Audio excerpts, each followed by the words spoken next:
Good afternoon and welcome to the June meeting of the Seneca County Industrial Development Agency. We do have a quorum, so we'll start the meeting. To start off the meeting, not on the agenda, but wanted to let everybody know that Sarah has just become a certified economic developer. Hey, Tom. Hi. Come on in. So I'll start all over again. So you missed about 5 seconds here. So anyways, yes, let everybody know that Sarah has now become a certified economics developer that she's been working on over the last, 3 years here, plus experience before she came here. Needs at least 4 years of experience. It's really a combination of real-world professional experience, professional development, sort of like the other professional degrees, CPA, engineering, where you've got to have the prerequisites, examination, continuing education, that type of thing. So from what I hear, it's the most prestigious designation in the economic development profession. So it is recognized worldwide, and again, I'd like to have the board congratulate Sarah on attaining it. Things will all run smoothly now, everything will go perfect. It's not a silver bullet. It isn't. So, with that, first item on the agenda is the IDA meeting minutes of May 4th. Everyone received a copy in their packet. Is there any modifications to this? Hearing none, could I have a motion to approve? So made. Second? I'll second it. All in favor? Aye. Anyone opposed? No. Motion carried. Second item is the IDA financial statements. So I think, Ben, you're kicking this off? Well, I'll still defer to Bob because I'm getting up to speed. I can't say that I'm qualified to tell you everything that's happening. Included in your package this month is a series of graphs taking Mr. Moore's suggestion that we include graphics along with the actual statements. And my plan is to go forward with these graphs on an ongoing basis. You'll get them every month, along with notes, which I also prepared on a monthly basis. The graphs are on the tables because they came with the briefing memo, just so they're not looking on the So.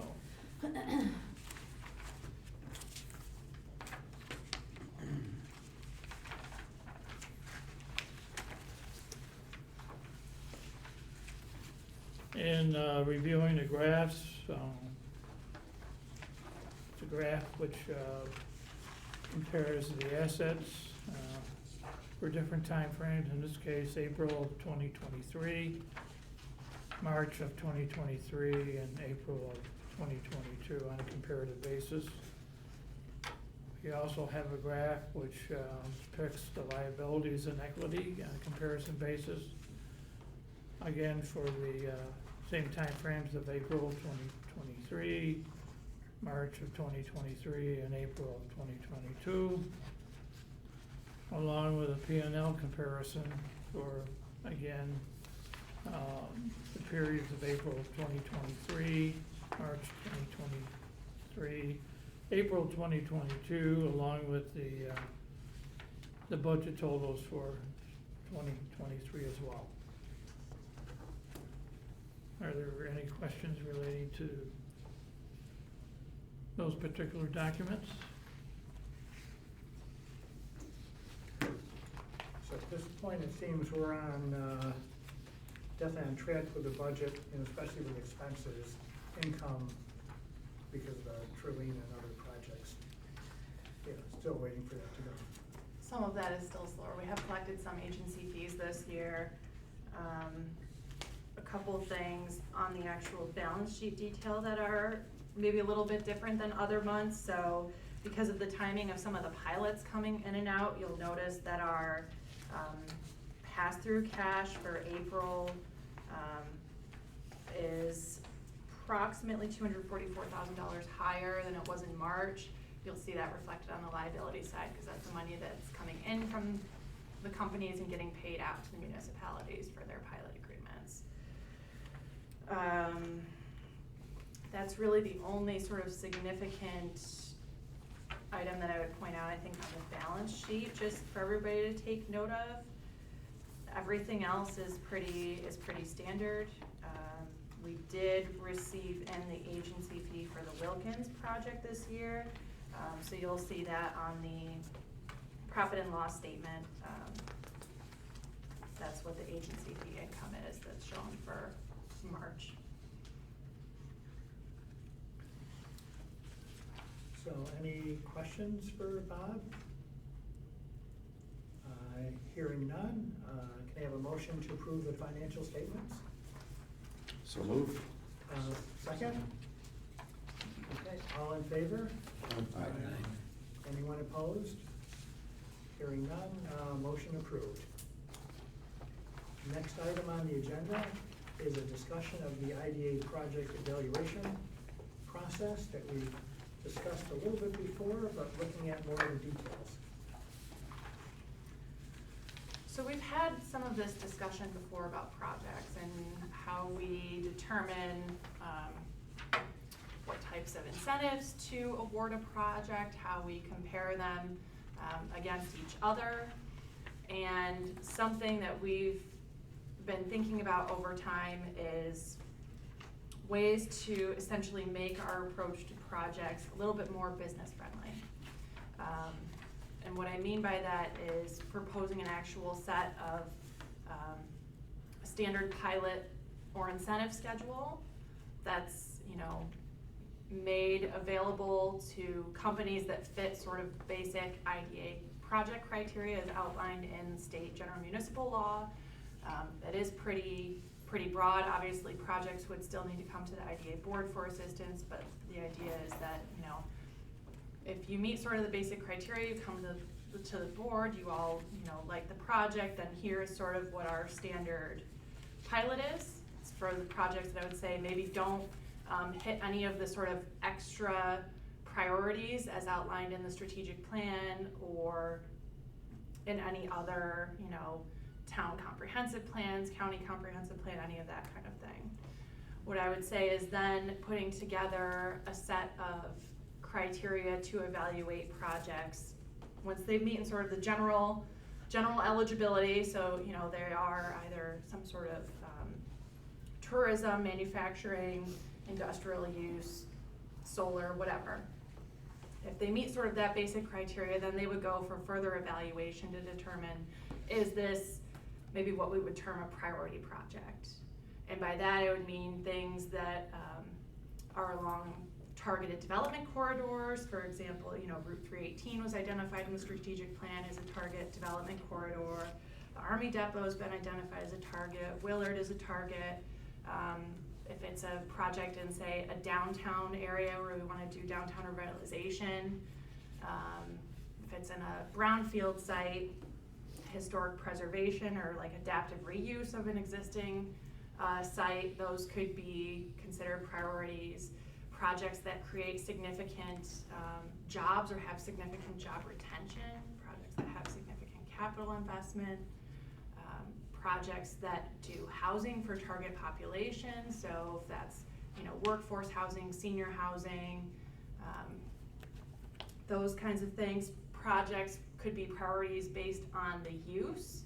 So while we may approve incentives for a broader range of projects, maybe the priority ones are still sort of in the IDA niche of being more traditional manufacturing or mixed use, whether that's like commercial residential mixed use or agriculture, food production, craft beverage processing, that kind of thing.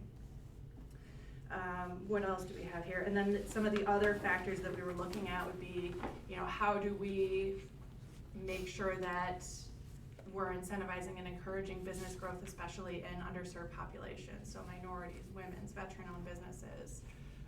The list could go on, but we kind of put together a comprehensive, okay, here are the areas based on the strategic plan and some of the other things that we've been prioritizing as a community that we think would merit additional consideration. And if we were to evaluate projects based on this, if a project hit so many criteria, then maybe it would merit a more enhanced or a more negotiated or more incentivized, type of arrangement. So that's the proposal that is before you. There's sort of the 6 overarching criteria. So the location factors, which I've talked about, the project use, the investment thresholds, the employment thresholds, what we're calling sort of the community factors. That also includes things like companies where their jobs are paying above the county median wage. So good paying jobs versus, sort of the really low wage entry level jobs. Projects that are going to be significantly contributing to public infrastructure upgrades that benefit other growth in the area. And then the last overarching one was sort of the competition of what, is this business locally owned and headquartered? Or is this a project that's, seriously evaluating other locations? Do we need to account for competitiveness with other states? So that's kind of what's been proposed before you. We've, modeled this using existing project data just to get an idea of how it kind of falls out.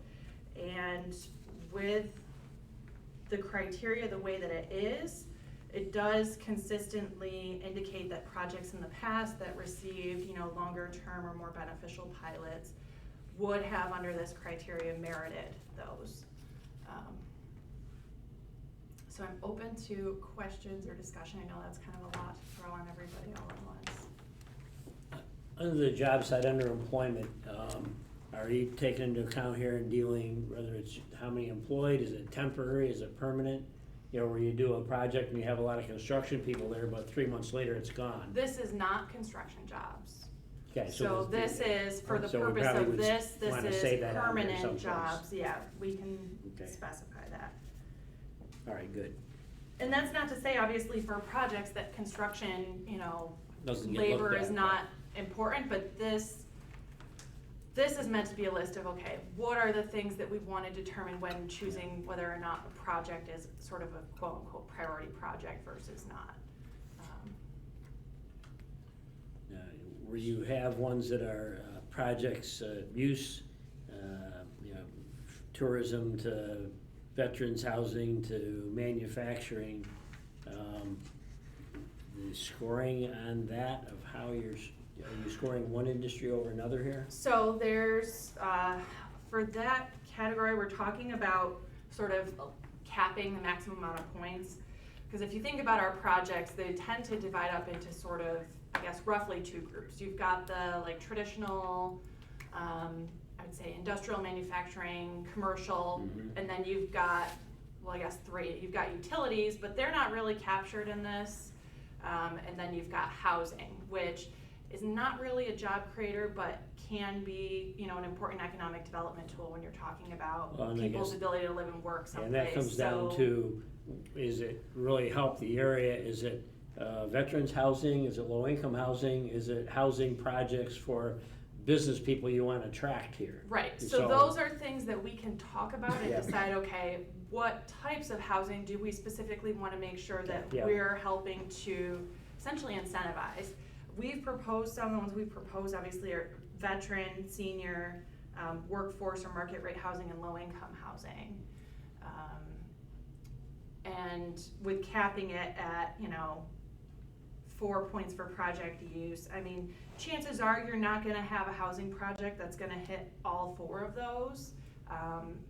Maybe a couple of them, but they're also not likely to get points on any of the other things. So the other things we did sort of say, okay, manufacturing maybe counts double what, say, a warehousing or a tourism or a distribution logistics should count.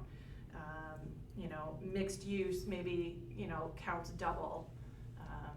Because then you're talking about some, you know, smart growth principles, and usually those are downtown areas, and you're talking about like revitalization of a community.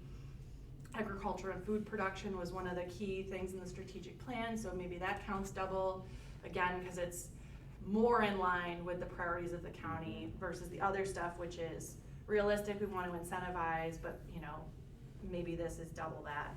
And then same with sort of food and beverage processing as being double. So that's sort of how that Yeah, washes and out. you would say agriculture is rated as high as, say, manufacturing. And when you get to agriculture, are we talking, you know, crops and grain crops and dairy? Are we talking agriculture as in a winery? Well, so they would be one or the other. So winery would probably be more food or beverage processing, unless, and this is where it's specific to project use. So that a winery that was doing, let's say, their actual wine production facility, their manufacturing facility, that would get, say, 2 points as a food or beverage processing project. If it's a winery that's updating their tasting room, if we were doing that as a retail tourism project, then it would be classified as a tourism project and only get 1 point. So, and then on the ag and food production, I think that would fall in line of, I mean, we could obviously have that discussion of if it's really like growing the crops or if it's, I suppose it would be in some ways. You're going down another whole road if you go to growing crops, not against agriculture. I grew up. But it could also be, I mean, I guess it's kind of the same as food and beverage processing, but you could say that something like Keystone Mills, their grain facility was really ag/food production. Yeah, but if you're talking about pilot programs for growing crops, you're already in a project where you have ag districts that already have a tax break, so you're gonna give a tax break on top of a tax break. So, No, but- and I'm not saying you're Right. doing that, I'm just trying to quantify what kinds of things are we looking at. But that's also the kind of project that I think would come up for discussion before this board. Say if somebody wanted to, you know, get a tax break for growing their crops.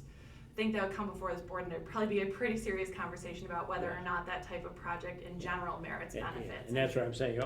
My guess is probably not. This is really, once something is past the threshold of, yes, this is a project we'd be open to considering for IDA benefits, this is the metric by which you would decide if it merits something more than sort of a boilerplate standard. Is this a priority project? Yeah, and I think this process is good, I just would wanna avoid putting things down that ultimately you would say isn't something the IDA would do. I would clarify that in the scoring, because if somebody got into scoring, you said, well, we don't do that, and you go, well, agriculture's here, production agriculture, I'm growing crops. So you may wanna clarify that as you develop this. Yeah, and this, like I said, this is not intended to be used to evaluate whether a project merits incentives at all. That needs to be a separate conversation that happens first. This is for how do we compare, once they've met that first threshold, how do we compare projects with each other and determine sort of what merits more consideration versus others. And these numbers give us a quick reference to look at something compared to other ones down the road. I like the idea of doing something like this, but I do question like Finger Lakes Agronomics. That should be under agriculture, because they strictly supply the ag market. I mean, it's just, that's where we have some input in it. And that's Yes, my other and question. so you'll see actually, so Finger Lakes Agronomics was one that we put through this model. Yep. So they were classified under here as agriculture and food production. Keystone Mills was actually under manufacturing, but it's, you know, it was kind of one or the other in that sense. It made sense. But yeah, so there's, you know, not, it's obviously up for some subjectivity. I think the way that we would propose this actually coming into fruition as a policy, because right now this isn't really a formal policy recommendation. This would be sort of an internal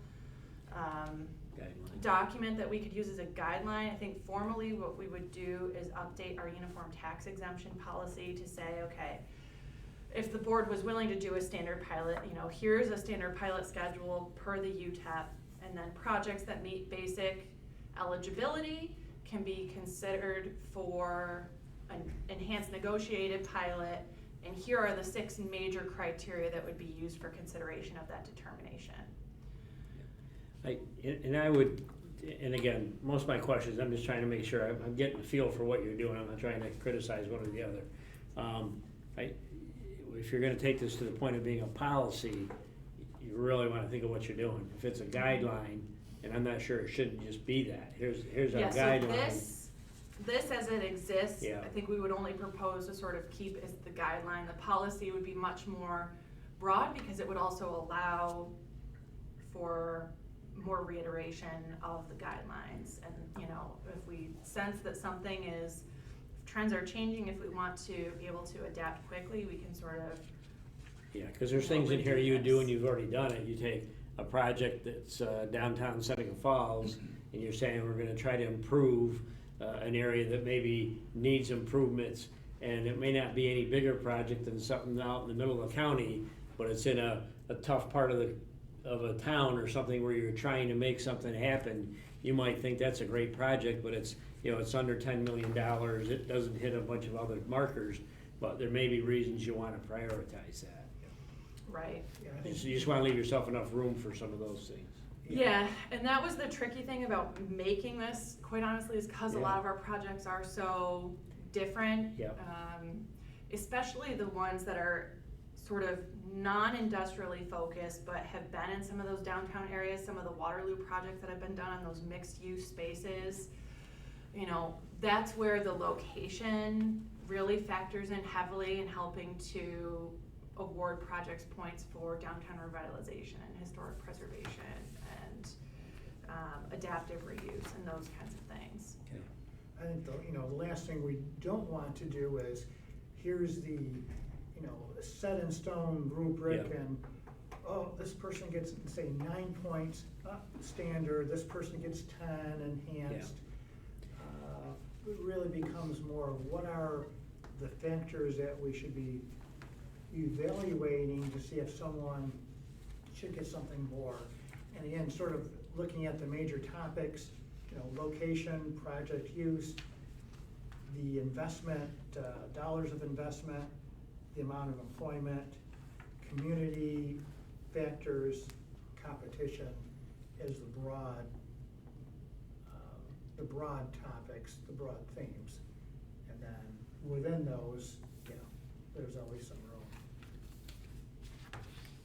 So I have 2 questions. First question is for you, Sarah. The second question really is to Ernie and Beth and maybe Mitch a little bit. So I'll start with the first one.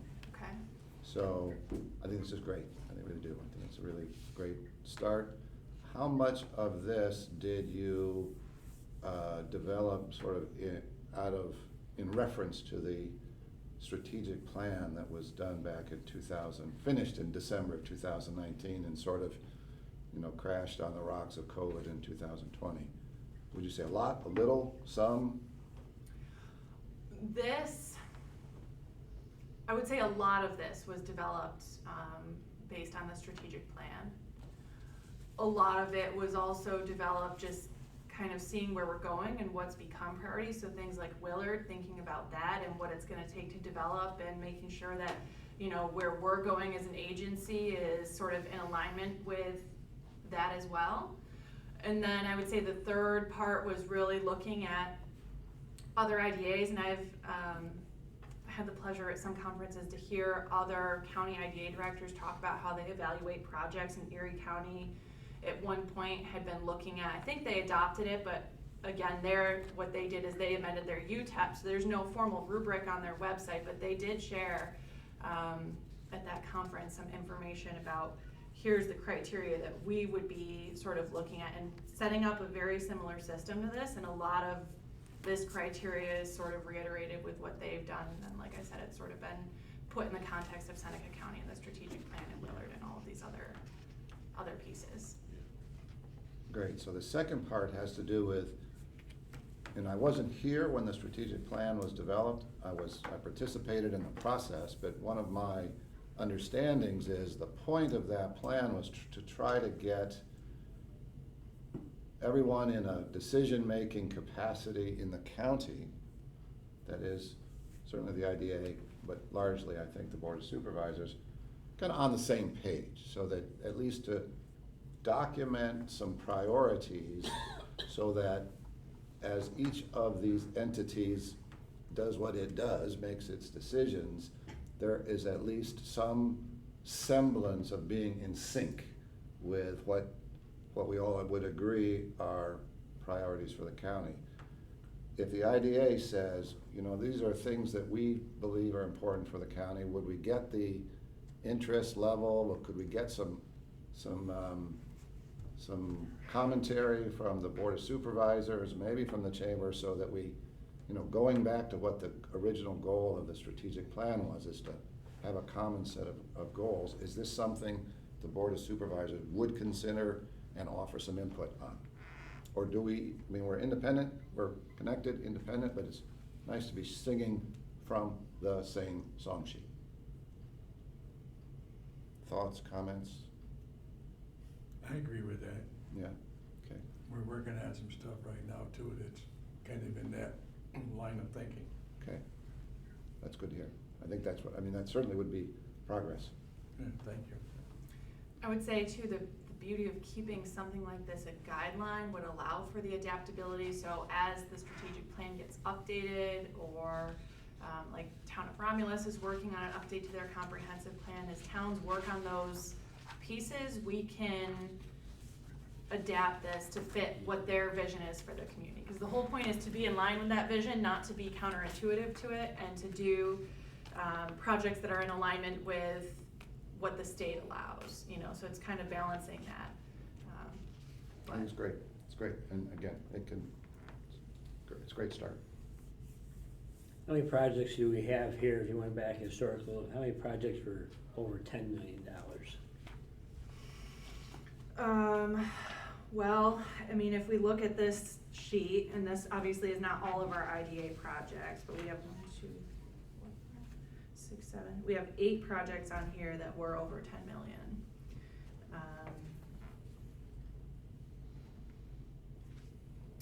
So I would say, how many did we put here? 1, 2, 3, 4, 5, 8, 9.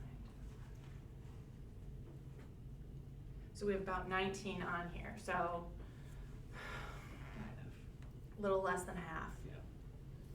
And I think part of that is, I mean, and we should acknowledge it, that there is high barrier to entry to IDA incentives. You know, it's expensive, we have a lot of fees, there's a lot of monitoring and ongoing, you know, annual reporting and things that do mean that it is not as accessible or worthwhile sometimes for the really small projects to, you know, invest their time and everything to, you know, see a moderately small tax savings over a long period of time. So yeah, it looks like roughly 50%, but that's also, so, you know, the capital investment thresholds we kept relatively simple, not having too many, not awarding too many points to that, because that could be easily a way for some projects to really kind of build up, and that's not really the full value or what you really want to assess, especially if you look at things like solar, which we've been considering. A lot of our solar, not as much on the community side, they tend to be just under the $9 million, but you know, sometimes they're a little bit over, or the bigger ones are considerably over, and you don't necessarily want to merit an enhanced pilot to those types of projects when it's not necessarily falling under all these other guidelines. Of those 9, how many of them are thinking of expanding? So these are all projects that we have done or that were expansions. So these were actual over the past, let's see, what's the old, I mean, the ITT Goulds is probably the oldest project on here, but we did look, you know, back quite a ways just to see, try to get a sample set of different ones and see based on when they did their expansions, based on the application data that was provided, how would they have sort of scored. But we do have quite a few that are looking for you know, future projects. And that's the thing, is as we talk to companies, makes our BR&E program, our business retention and expansion program, a lot easier when you can go to a company and really explain, here's how the process works, here's the criteria we look at, here's sort of what our standard offering is that you would expect, you know, if you're eligible, if the board, you know, wants to approve your project, here's sort of what you would expect. Right now it's kind of difficult when we negotiate each thing project by project to go to somebody and sort of set their expectations of here's what business assistance is available. It's tough to help them sort of quantify that and determine if it makes sense. And that means that on our end, we spend a fair amount of time with people modeling out different options on the back end to try to say, okay, is it worth your while to pursue this or not? So this would help streamline things and help us divert resources to new projects or to new avenues for business assistance.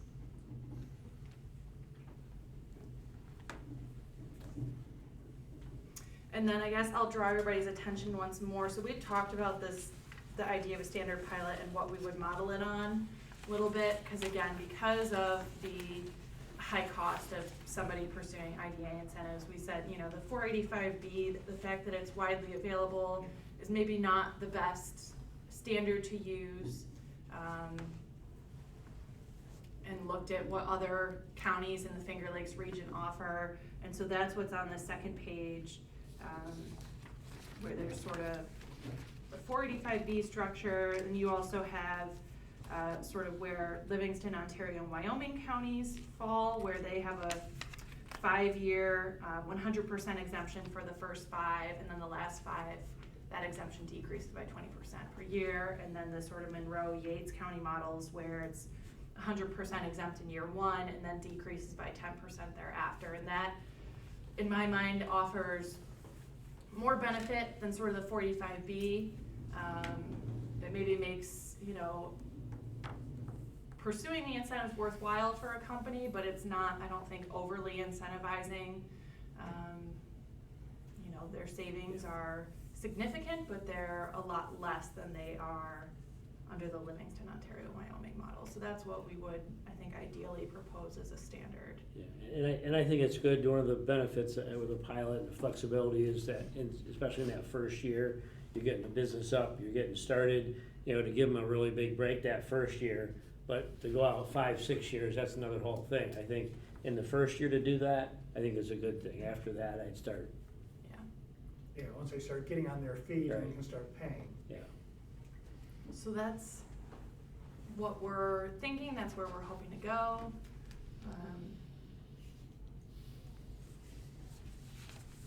I mean, I think you're going down the right road. There's nuances, and you said it yourself. I think one of the struggles, if you're in, you know, up in Rochester in a bigger city or someplace, and you might have 10 projects that are all very similar that you're scoring out. You know, here you don't have as many things coming to the table, and they're a lot more diverse, and it's a lot harder to judge them than it is when you have a lot of ones that are a little more similar. So, I just would want to see us get where there was a project that maybe was really beneficial to the county and something that helped an area or something, and didn't happen to think about that in this layout, and it didn't work. So that's why I say I like the idea of having it, but having it be a guideline or something where you can kind of address some unique things that could come up.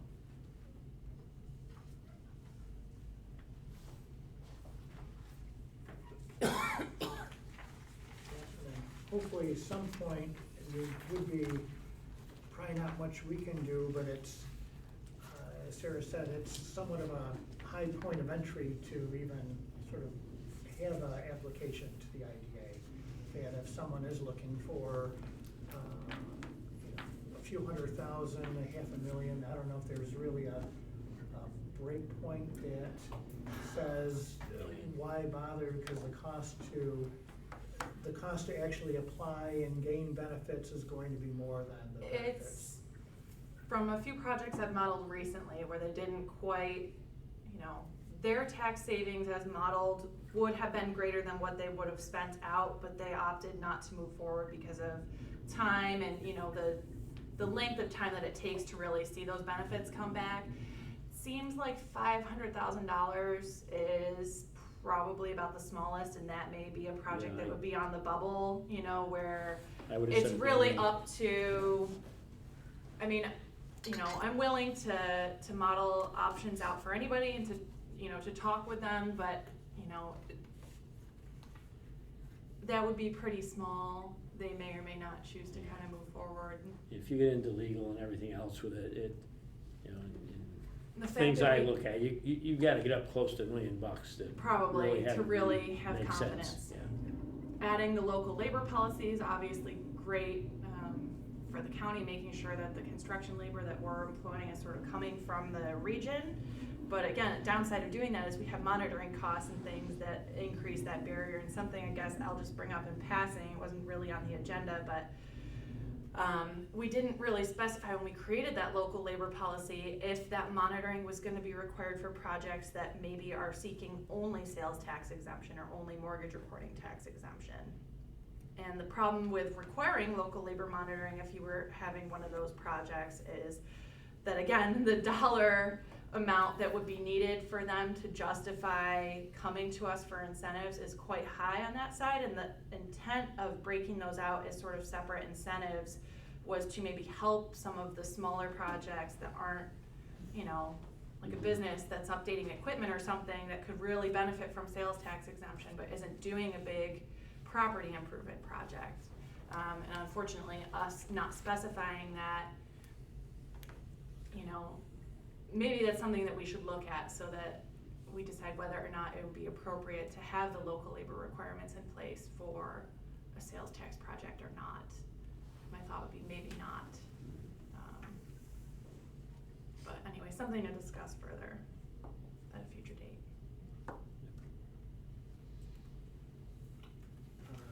Any other questions or comments on this? If not, next item would have been Jeff Shipley with an update for the Seneca County Chamber of Commerce. I don't know if anyone else has any update. The chamber had their legislative luncheon last Friday, Seneca Falls Country Club. I think it was pretty well attended. We went and took the opportunity to speak to our state legislatures about Willard, of course, because you can't pass up an opportunity to talk about Willard. So we're going to be keeping them apprised, especially as we start to look at getting those public input sessions scheduled and hopefully engaging them and their staff in that process. But that's the only thing I'll say on behalf of the chamber, or about the chamber, I should say. Ernie, any update from the Board of Supervisors?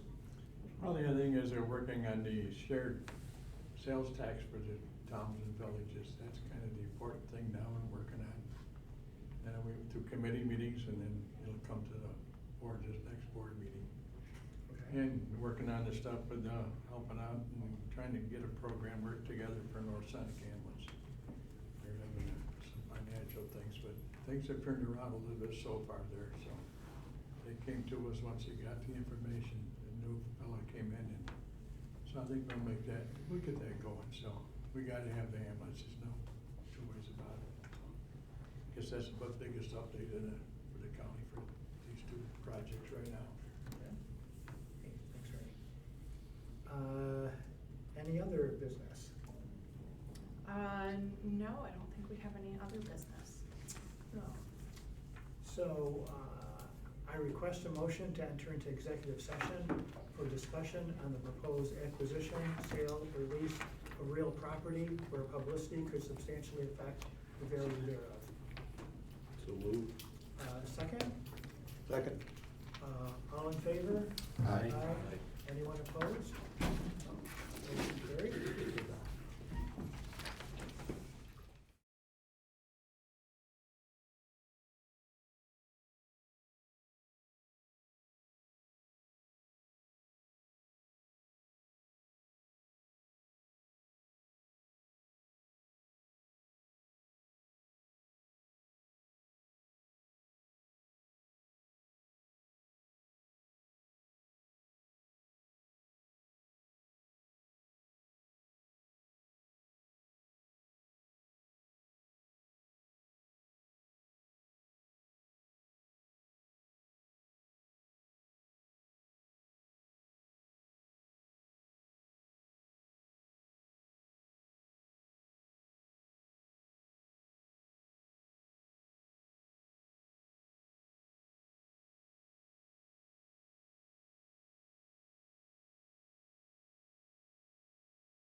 back to live stream? Okay. So we're out of executive session. There is no decisions, nothing coming out of it at this point. So unless there's any other business, motion to adjourn. So moved. Second? Second. All in favor? Aye. Anyone opposed? No? If you're opposed, you can stay. The rest of us are going.